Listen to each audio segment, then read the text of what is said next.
Today we discuss variation of atomic radii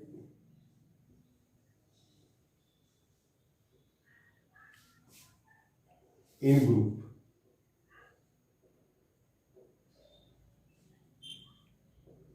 देखिए बच्चों, atomic radii का क्या वेरिएशन है ग्रुप के अंदर। What is variation of atomic radii in group. बच्चों किसी भी ग्रुप का डिस्कशन करते हैं, हमारे पास 3 सीरीज है।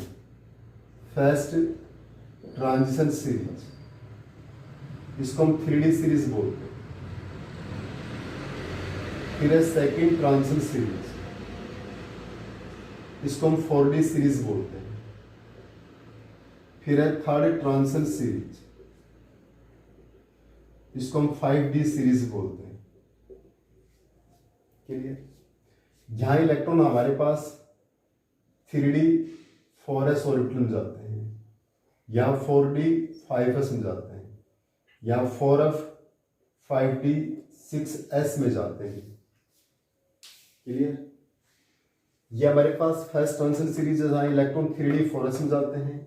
ये सेकंड ट्रांजिशन सीरीज जहां 4D 5s में जाते हैं। थर्ड ट्रांजिशन सीरीज जहां 5D 6s में इलेक्ट्रॉन जाते हैं। इसका मतलब यहाँ पर हाईएस्ट प्रिंसिपल क्वांटम नंबर 4 है, यहाँ 5 और यहाँ पर 6 है। इसका मतलब यहाँ पर कितने सेल है बच्चों? न्यूक्लियस के बाद 4 सेल है।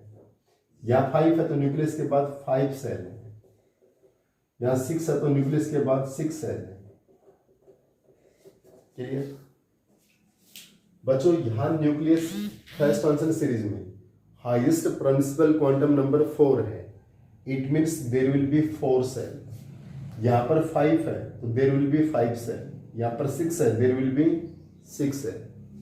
और बच्चों आप देख रहे हैं कि कंटिन्यू जब हम टॉप टू बॉटम, या हमारे पास टॉप है और ये बॉटम है, जब हम टॉप से बॉटम में वेरीज करते हैं बच्चों, टॉप से बॉटम में वेरीज, या 4 सेल या 5 सेल, यहाँ पर 6 shell. Number of shells increase हो रहे हैं। नंबर ऑफ सेल्स क्या हो रहे हैं? इंक्रीज। नंबर ऑफ सेल्स अगर इंक्रीज होते हैं तो बच्चों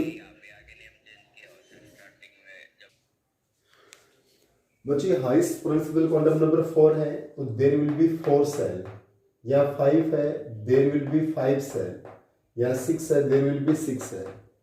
बच्चों number of shells 1 by 1 increase हो रहे हैं, 4 5 6। तो distance from centre of nucleus to valence shell, centre of nucleus to valence shell क्या होती है? Increase. It means atomic radius क्या होनी चाहिए? इंक्रीज। लेकिन क्या होता है, फर्स्ट सीरीज से सेकंड पे आते हैं तो एटॉमिक रेडियस क्या होती है? इंक्रीज। और सेकंड और थर्ड की जो साइज है वो लगभग क्या है? सेम है। यानी फर्स्ट सीरीज से सेकंड सीरीज पे आते हैं तो एटॉमिक रेडियस क्या होती है? इंक्रीज होती है। बट सेकंड और थर्ड ट्रांजिशन सीरीज के एलिमेंट्स की साइज अप्रोक्सीमेट क्या है? सेम है। नेग्लिजिबल इंक्रीज होती है, मीन्स लगभग सेम है। ऐसा क्यों? क्योंकि यहाँ इलेक्ट्रॉन हमारा 4f ऑर्बिटल में जाता है बच्चों, और 4f ऑर्बिटल का जो स्क्रीनिंग इफेक्ट होता है, 4f ऑर्बिटल का जो स्क्रीनिंग इफेक्ट है वो क्या है? पुअर होता है। बच्चों स्क्रीनिंग इफेक्ट क्या होता है? एक टाइप से देखिए, मैं क्या कह रहा हूं, जो 4f ऑर्बिटल है इसका जो स्क्रीनिंग इफेक्ट है वो पुअर है। कैसे स्क्रीनिंग इफेक्ट क्या होता है बच्चों? सपोज करो ये हमारा न्यूक्लियस है, न्यूक्लियस का इस इलेक्ट्रॉन पे इंटरेक्शन होता है, इस इलेक्ट्रॉन पे।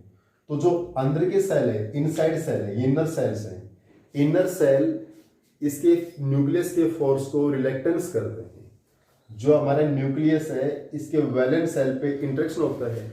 जो ये इनर सेल्स होते हैं बच्चों, इनर सेल्स क्या करते हैं? रिलेक्टेंस करते हैं, न्यूक्लियस के फोर्स को रिलेक्टेंस करते हैं टुवर्ड्स वैलेंट सेल इलेक्ट्रॉन।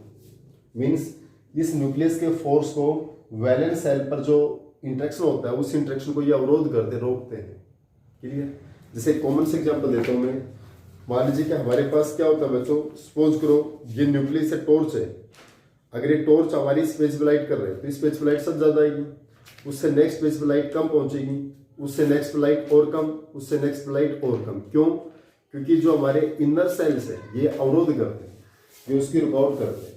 तो वैलेंट सेल तक इसका जो फोर्स है वो कम जाता है ना। क्लियर। और यहाँ पर जो 4f ऑर्बिटल है बच्चों, इस 4f ऑर्बिटल का जो स्क्रीनिंग इफेक्ट होता है, स्क्रीनिंग इफेक्ट यानी जो सील्डिंग इफेक्ट होता है, जो अवरोध करने की पावर है, रिलेक्टेंस करने की पावर है, वो क्या होती है, नेग्लिजिबल होती है। क्या होती है, नेग्लिजिबल। मीन्स इसकी जो रिलेक्टेंस करने की पावर क्या होती है, नेग्लिजिबल। तो मतलब ये सेल तो नेग्लिजिबल है। तो यहाँ पर भी 5 सेल हो गए, यहाँ पर भी कितने हो गए, 5 सेल, क्योंकि 4f सेल क्या होगा हमारा, नेग्लिजिबल होगा। और 4f सेल नेग्लिजिबल होने के कारण इसका ये वर्क प्रोसीड नहीं कर पाएगा, क्योंकि हमारा ये सेल क्या होगा आपके पास, नेग्लिजिबल हो जाता है आपका। और जब ये सेल नेग्लिजिबल होगा मीन्स ये इस पर वर्क नहीं कर पाएगा, के लिए रिलेक्टेंस नहीं कर पाएगा। तो दोनों में सेल अप्रोक्सीमेट क्या होगा, सेम। क्योंकि यहाँ जो 4f ऑर्बिटल है इसका स्क्रीनिंग यानी सील्डिंग इफेक्ट क्या होता है, वेरी पुअर होता है, नेग्लिजिबल होता है, पुअर होता है। इनकी जो रिलेक्टेंस करने की पावर वो क्या है, नेग्लिजिबल, जिसको हम बोलते हैं लेंथेनॉइड कॉन्ट्रैक्शन। क्या बोलते हैं, लेंथेनॉइड कॉन्ट्रैक्शन। तो फर्स्ट सीरीज से सेकंड पे आते हैं तो साइज क्या होती है, increase, due to increase in number of shell. But second और थर्ड की साइज क्या होती है, same, due to poor screening और shielding effect of 4f orbital. 4f orbital का पुअर स्क्रीनिंग और सील्डिंग इफेक्ट, जिसको हम क्या बोलते हैं, कंबाइंड रूप से लेंथेनॉइड कॉन्ट्रैक्शन। क्लियर, यानी on moving in group from top to bottom or first transition series to second transition series, atomic radius increases due to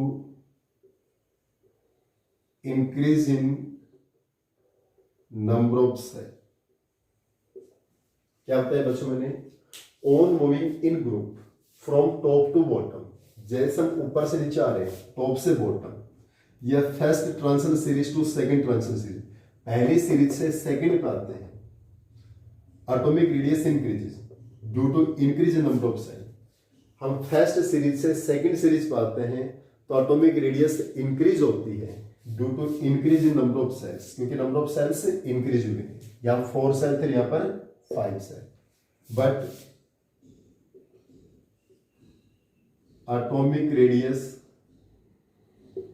of second and third transition series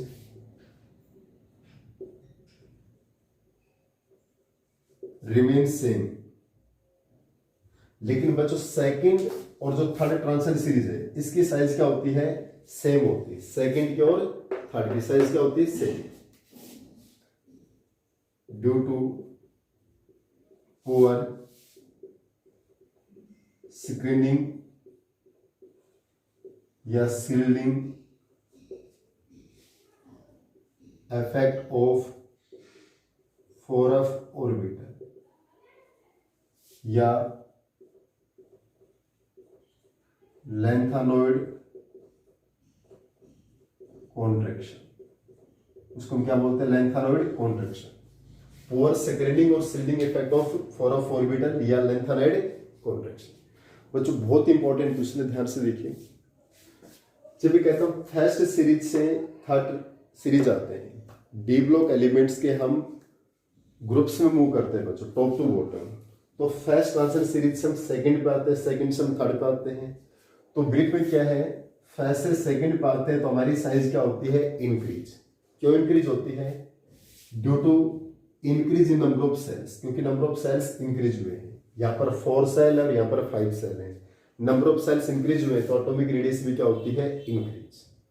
लेकिन second series से third series पे आते हैं, second से third पे आते हैं तो उनकी साइज क्या रहती है, सेम होती है। सेकंड और थर्ड की साइज क्या है, remains same, remains same, due to poor screening और shielding effect of 4f orbital. जो 4f ऑर्बिटल है इसका पुअर स्क्रीनिंग और सील्डिंग इफेक्ट, इसके अवरोध करने की पावर क्या है, नेग्लिजिबल।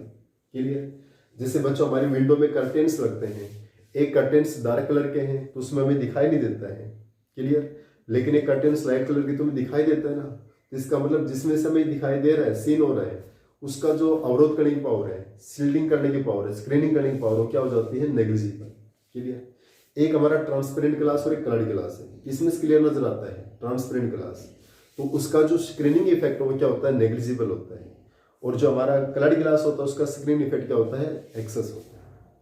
तो यहाँ पर जो 4f ऑर्बिटल का है उसका स्क्रीनिंग इफेक्ट क्या होता है बच्चों, पुअर होता है। और स्क्रीनिंग इफेक्ट पुअर होने के कारण हमारी सेकंड और थर्ड की साइज क्या होती है, सेम होती है। सेकंड और थर्ड ट्रांसमिशन की साइज क्या होती है, सेम, जिसको हम कंबाइंड रूप से क्या बोलते हैं, लेंथेनाइड कॉन्ट्रैक्शन बोलते हैं, लेंथेनाइड कॉन्ट्रैक्शन। अब इसकी व्याप के ऊपर क्वेश्चन कैसे आते हैं बच्चों,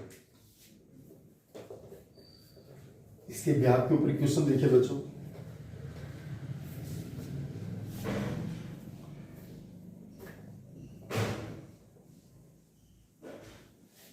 जैसे एक क्वेश्चन आता है, explain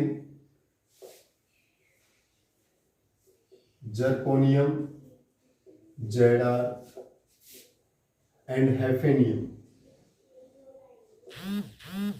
HF have same size, या explain niobium, Nb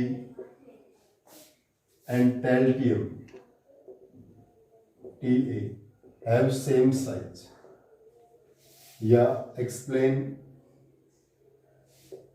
second and third transition series elements have same size।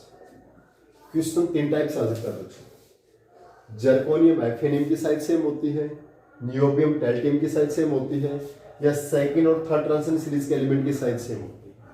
देखिए बच्चों एक ही ग्रुप के एलिमेंट है, टाइटेनियम, जर्कोनियम, एफेनियम, वनडेनियम, नियोबियम, टैल्टियम। ये पहली सीरीज है, ये सेकंड सीरीज है और ये थर्ड सीरीज है। मैं दो ग्रुप के एलिमेंट लिखे बच्चों, ये सेकंड और थर्ड की साइज सेम है, सेकंड और थर्ड के एलिमेंट की साइज क्या है, सेम है। जर्कोनियम सेकंड सीरीज का एलिमेंट, एफेनियम थर्ड सीरीज का element, niobium second transition series का एलिमेंट और टैल्टियम थर्ड ट्रांजिशन सीरीज का एलिमेंट। इसका मतलब सेकंड और थर्ड ट्रांजिशन सीरीज के एलिमेंट है, उनकी साइज अप्रोक्सीमेट क्या होती है, सेम होती है। तो इसका रीजन क्या रहता है, it is due to poor screening और shielding effect of 4f orbit, poor screening और shielding effect of 4f orbit, या लेंथेनॉइड कॉन्ट्रैक्शन, या लेंथेनॉइड कॉन्ट्रैक्शन। क्या रीजन रहेगा उसका, लेंथेनॉइड कॉन्ट्रैक्शन। तो बच्चों यहां पर हमारे पास सेकंड और थर्ड ट्रांजिशन सीरीज यानी जर्कोनियम, एफेनियम है, नियोबियम, टैल्टियम है, इनकी साइज अप्रोक्सीमेट क्या होती है, सेम होती है। और उनकी साइज सेम होने के पीछे रीजन क्या है, पुअर स्क्रीनिंग या shielding effect of 4f orbital या लेंथेनॉइड कॉन्ट्रैक्शन। बच्चों हमारी एटॉमिक रेडियस कंप्लीट हो गई है, मेल्टिंग पॉइंट कंप्लीट हो गया, दो प्रॉपर्टीज कंप्लीट हो गई। नेक्स्ट प्रॉपर्टी करवाता हूं बच्चों, मैग्नेटिक करेक्टर। नेक्स्ट प्रॉपर्टी क्या है, मैग्नेटिक करेक्टर। तो उससे पहले कलर करवा देता हूं बच्चों, कलर देखिए बच्चों। देखिए जिन ट्रांजिशन एलिमेंट्स में बच्चों अनपेड इलेक्ट्रॉन्स होते हैं, जिन ट्रांजिशन एलिमेंट्स में क्या होते हैं, अनपेड इलेक्ट्रॉन्स होते हैं। क्लियर, यानी दोज ट्रांजिशन एलिमेंट्स और ions have D1 to D9 या D1 to 9 configuration. So DD transition take place.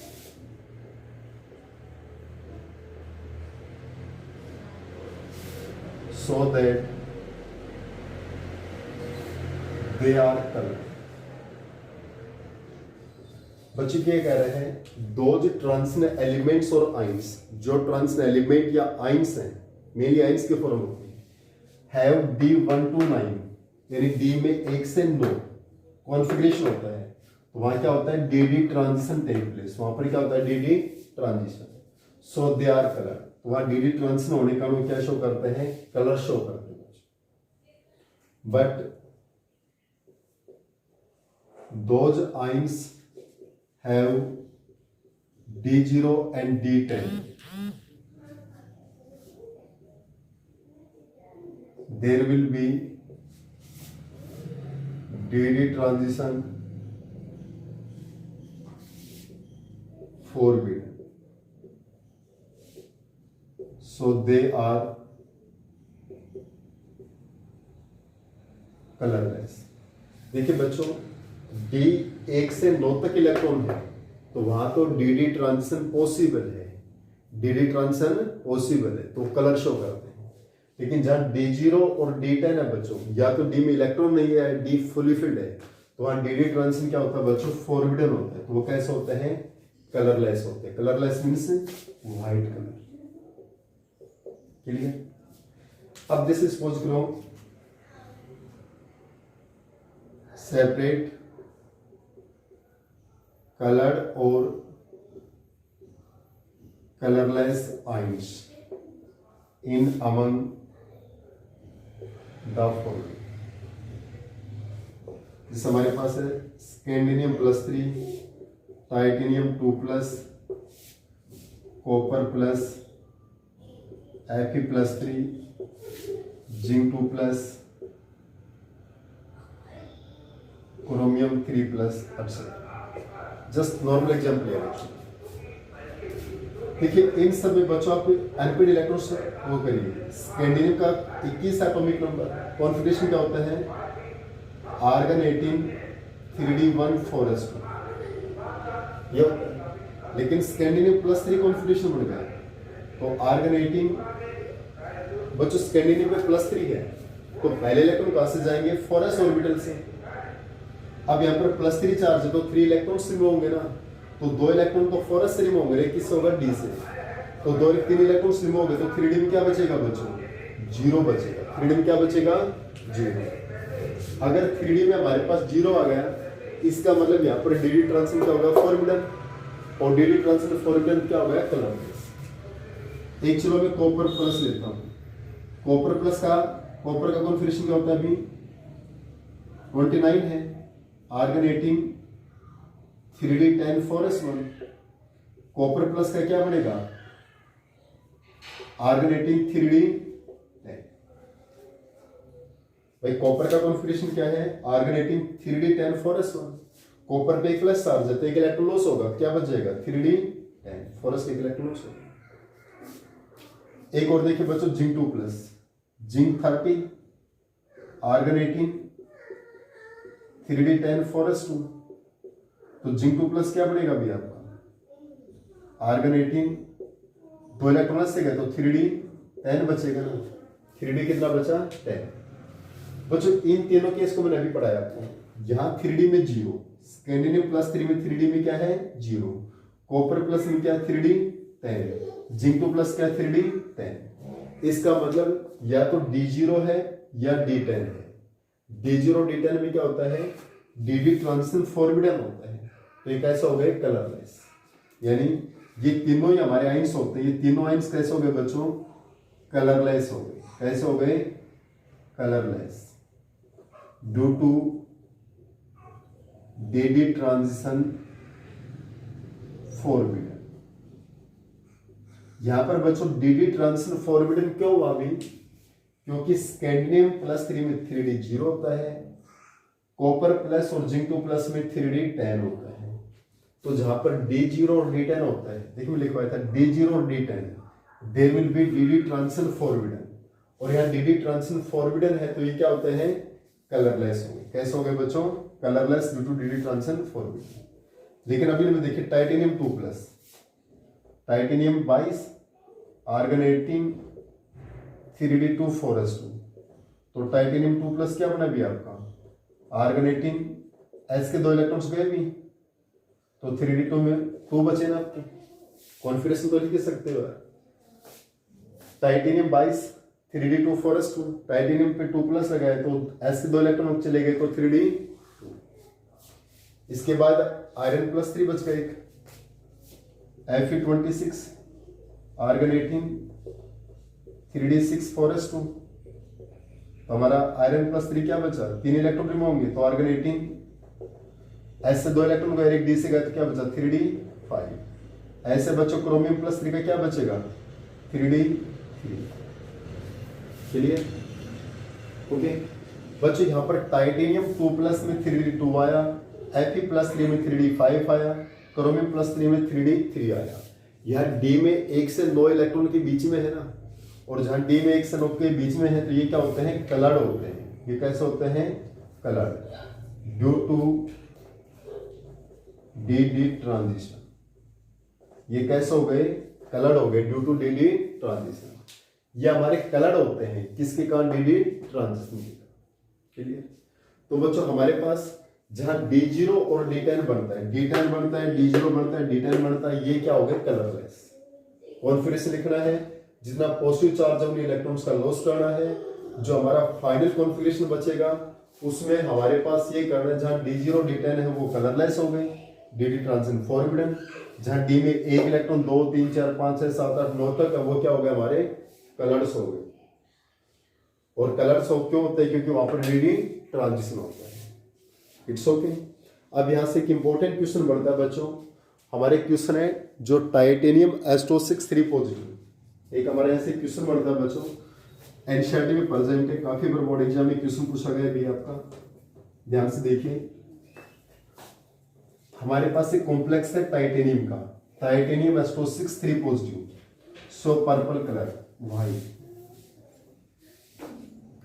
Question है बच्चों, titanium H2O6 3 positive, so purple colour white. हमारा titanium S2O6 3 positive purple colour show करता है बच्चों। Titanium हालांकि हम इससे नेक्स्ट यूनिट है कोऑर्डिनेशन केमिस्ट्री, वहां पर हम ऐसे कॉम्प्लेक्स कंपाउंड को स्टडी करेंगे।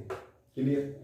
यहां सबसे पहले ऑक्सीडेशन स्टेट निकाले टाइटेनियम की, X water 6 water charge 0 is equal to +3, तो X कितना आ गया अभी हमारे पास 3 आ गया। X कितना आ गया। अब जो टाइटेनियम है इसका कॉन्फिगरेशन क्या होता है, आर्गन 18 3d2 4s2। टाइटेनियम +3 का कॉन्फिगरेशन क्या बढ़ेगा अभी आपका, आर्गन 18 3 इलेक्ट्रॉन्स रिमूव हो गए, 2 तरह से गए बच्चों। हम जब इलेक्ट्रॉन्स को रिमूव करते हैं तो पहले किस ऑर्बिटल से रिमूव करते हैं, s ऑर्बिटल से, उसके बाद 3d orbital. First of all we remove the electron, पहले हम इलेक्ट्रॉन कहां से रिमूव करते हैं, s ऑर्बिटल से, उसके बाद d ऑर्बिटल से। तो 2 इलेक्ट्रॉन s से गए और 1 d से गए, क्या बचा 3d1। इसका मतलब हमारा जो टाइटेनियम +3 का कॉन्फ़िगरेशन है वो हमारे पास ये CF3 थ्योरी होती है बच्चों। हम इससे नेक्स्ट यूनिट में आपको इसमें पढ़ाएंगे। यहां डी में कितना इलेक्ट्रॉन है, 1 इलेक्ट्रॉन, 1 इलेक्ट्रॉन इस ग्राउंड स्टेट में फिलअप करेंगे। क्लियर। अब बच्चों जैसे ये विजिबल रीजन से येलो लाइट को ऑब्जर्व करता है, येलो लाइट को ऑब्जर्व करता है, जैसे ये इलेक्ट्रॉन इस येलो लाइट को ऑब्जर्व करेगा तो ये इलेक्ट्रॉन किस में जाएगा, एक्साइटेड स्टेट में जाएगा। ये इलेक्ट्रॉन किस में जाएगा बच्चों, एक्साइटेड स्टेट में। ध्यान से लगा। क्लियर। जैसे ये टाइटेनियम +3 में जो 1 इलेक्ट्रॉन है ये विजिबल रीजन से येलो लाइट को ऑब्जर्व करता है, तो ये इलेक्ट्रॉन कहां पर चला गया, एक्साइटेड स्टेट में, एक्साइटेड स्टेट में आ गया। लेकिन बच्चों केमिस्ट्री के अकॉर्डिंग एक्साइटेड स्टेट में जो लाइफ टाइम होता है वेरी वेरी लेस होता है। देखिए जैसे हम किसी भी एनीथिंग को हम थ्रो करते हैं बच्चों, ये एक हाइट पे गई और हाइट के बाद क्या जाती है, वापसी आ जाती है ना। क्यों, हम जितनी हाइट पे जा रहे हैं on the behalf of chemistry, यहाँ ग्रेविटी का रोल नहीं बच्चों, हम ग्रेविटी के बारे में नहीं पढ़ा रहे। हम क्या कह रहे हैं, हम जितनी हाइट पे जा रहे हैं वहां पर ये अनस्टेबिलिटी फील करता है, और स्टेबिलिटी कहां पर होती है, ग्राउंड स्टेट में। तो जैसे एक हाईएस्ट पीक पे गया बच्चों, वहां पर क्या होता है, अनस्टेबल, और अनस्टेबल होने के कारण वहां पर इसका जो लाइफ टाइम क्या होता है, वेरी वेरी लेस, और ये सेल्फ क्या आता है, वहां से ग्राउंड स्टेट में आता है। और जैसे ही ग्राउंड स्टेट में आएगा बच्चों, उस केस में लाइट क्या करता है, इमिट करता है, और जब ये लाइट को इमिट करेगा बच्चों, ये वापस में ग्राउंड स्टेट में आएगा यहाँ पर, तो ये लाइट इमिट करता है, ये ब्लू प्लस रेड कलर की लाइट इमिट करता है। यही ब्लू प्लस रेड कलर की लाइट को क्या करता है, ट्रांसमिट करता है। और जब ये ब्लू प्लस रेड कलर को ट्रांसमिट करता है, दोनों को मिक्स करेंगे तो हमें पर्पल कलर नजर आएगा। कैसा कलर नजर आएगा, पर्पल कलर। इसलिए हमारा जो टाइटेनियम S263+2 कैसा होता है, पर्पल कलर। दोबारा देखिए बच्चों को, titanium atomic number 22, argon 18, 3d2 titanium पे +3 चार्ज है, जितने पॉजिटिव चार्ज होता है उतने इलेक्ट्रॉन्स क्या हो जाते हैं, डिक्रीज हो जाते हैं। 3+ चार्ज है तो 3 इलेक्ट्रॉन्स क्या कर दिए हमने, कम कर दिए। टाइटेनियम +3 का कॉन्फिगरेशन क्या होगा, 3d है, एक आर्गन 18 3d1, क्योंकि 2s के गौरे के 3d का गए तो 3d।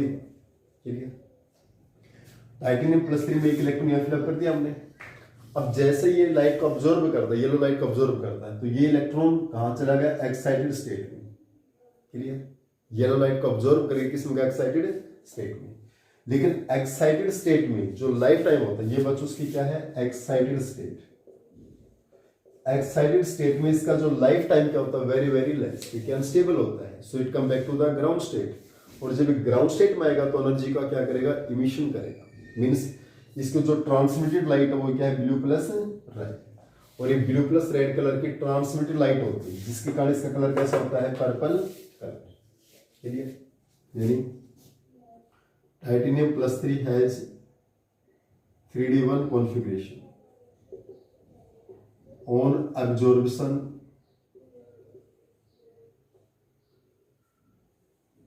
yellow light from visible region and go to excited state, but in excited state it is unstable, so its lifetime is very less. Now it come back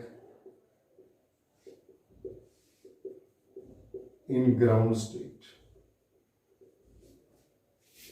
so that it can transmit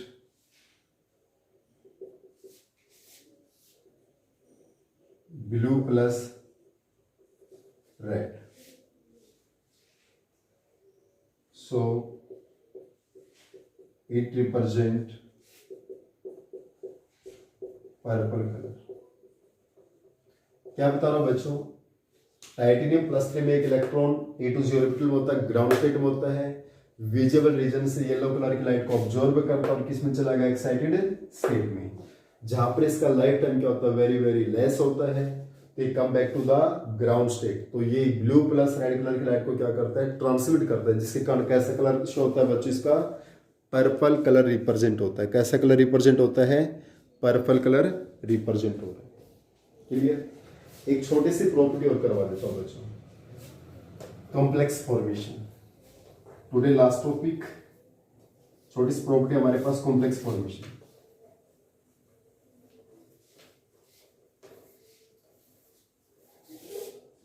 next property बच्चों हमारे पास, complex formation. बच्चों जितने भी D block elements हैं, जो ट्रांसमेटल्स हैं, यानी D block elements,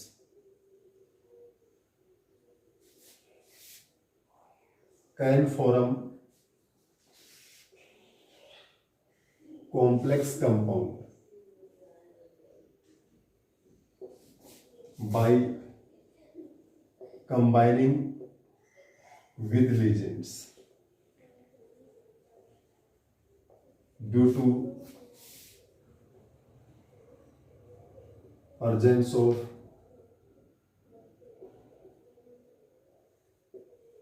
d orbital.